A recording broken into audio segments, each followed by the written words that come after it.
Hey there, let's try and understand how to find the units place of any cube. Let's take a number like 4 cube. How would you find the units place of its cube? You try to multiply 4 into 4 into 4, which is 4 cube. 4 times 4 is 16, 16 into 4 is 64. And then you would see the last digit, which is 4. So the units place of 4 cube is 4.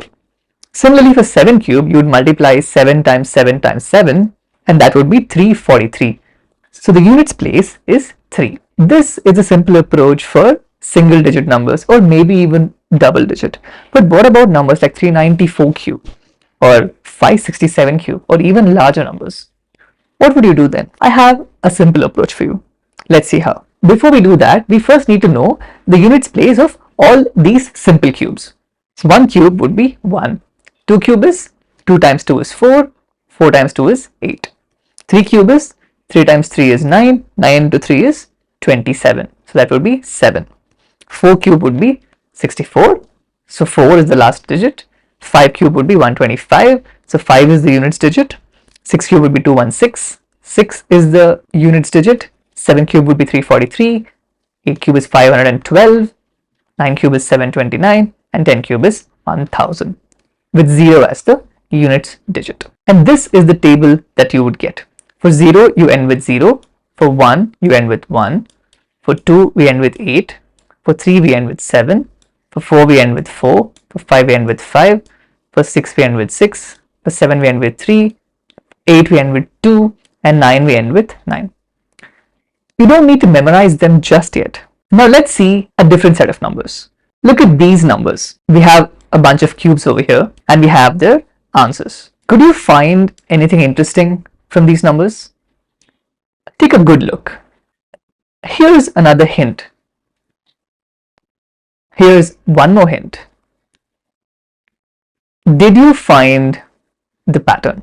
If you noticed, these numbers are exactly the same as the one we had before. For 0, we end with 0. See, 100 cube ends with a 0. For 1, we end with a 1. 141 cube ends with a 1. For 2, we end with 8. 352 cube ends with an 8. We don't really mind what these other digits are. We just need to know what the units digit is. And if you verify all these numbers, you see that the table remains exactly the same as we had before. That's very fascinating.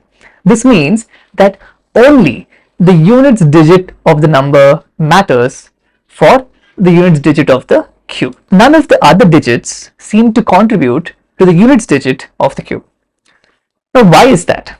Why does only the units digit matter? Let's take an example of number like 34 cube to understand why. This has to do with the basic principle behind multiplication and how it works. When we multiply 34 by 34 by 34, let's do it step by step to see what happens through the process. So first, let's multiply 34 by 34. The first step would be to multiply the units digits. So 4 times 4 is 16, and then we multiply 4 3 is 12 plus 1 is 13. So we get 136 when we multiply 34 with 4. Next step, you always put a 0 below this number and then you multiply the rest. So 3 4 is 12, 3 3 is 9 plus 1 10, so 102. And you end up with 1156. So as you can see, it looks like this number never changes, right? This number never seems to change because you always have a 0 below this. When you multiply any two numbers, the units digit of the number always depends only on the units digit of the multiplicants, because we always put a 0 for the further digits, right? When we multiply these digits, you always get a 0 below that. So this number never changes. And the same continues for the next set as well. So when you multiply 1156 with 34, see what happens. So we multiply 4 6 24, and then whatever other multiplication, we get 4 6 24. So we end with a 4. So 4 6 24, that 4 remains the same. And if you multiply 3 with this, before you multiply, you always end up with a 0 first, and then you multiply the remaining. So 3 4 6 8, doesn't really matter what it is because this is not going to change. 4 plus 0 is always going to be 4. So again, 4 6 24, the last digit of this multiplication only depends on these two units digits. So this number is only dependent on these two digits. So this means that any multiplication, the last digit is only going to depend on the units digit of the numbers of the multiplicants. So 4 times 4 times 4 is going to be the same as 34 times 34 times 34 for the units digit of the cube. So the units digit of a multiplication product is only dependent on the units digit of the multiplicants. That is a very useful rule for us and makes our life very simple. And this is the table that we started with. And this is the only table you need to think about, because any number that ends with a 1 will always have 1 as the last digit of its cube. And a similar thing happens for all these other digits. And we have only 10 digits. But do you need to memorize this? I have a simpler way for you. It turns out that we have a further easier pattern to understand. So the first pattern is digits 0, 1, 4, 6 and 9 remain unchanged when cubed. So 0 remains as 0, 1 remains as 1, 4 remains as 4, 5 remains as 5, 6 remains as 6 and 9 remains as 9. Digits 0, 1, 0, 1, 4, 5, 6 and 9 remain unchanged when cubed. That's pretty handy. And now the next pattern is digits 2 and 8 get swapped. So 2 becomes 8 and 8 becomes 2. They get swapped. And pattern 3 is digits 3 and 7 also get swapped. 3 becomes a 7 and 7 becomes a 3. Those are very simple patterns that we can easily remember for us to figure out the units digit of any cube. Let's use this new knowledge to solve some problems very easily. So let's first try 9999 cube.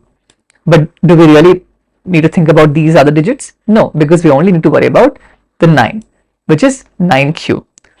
9 cube is, you could remember the 9 cube is 729, but from pattern 1 we know that digits 0, 1, 4, 5, 6 and 9 don't change.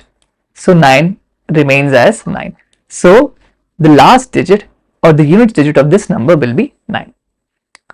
And for 6238 cube, we have to look at 8 cube. And as we know, the second pattern tells us that digits 2 and 8 swap. So 8 cube will end with a 2. As simple as that. And finally, we have 1, 2, 3, 4, 5, 3 cube, which is similar to 3 cube. And as we saw, digits 7 and 3 swap places. So 3 cube ends with a 7. Great. We're all done. I'll see you in the next video.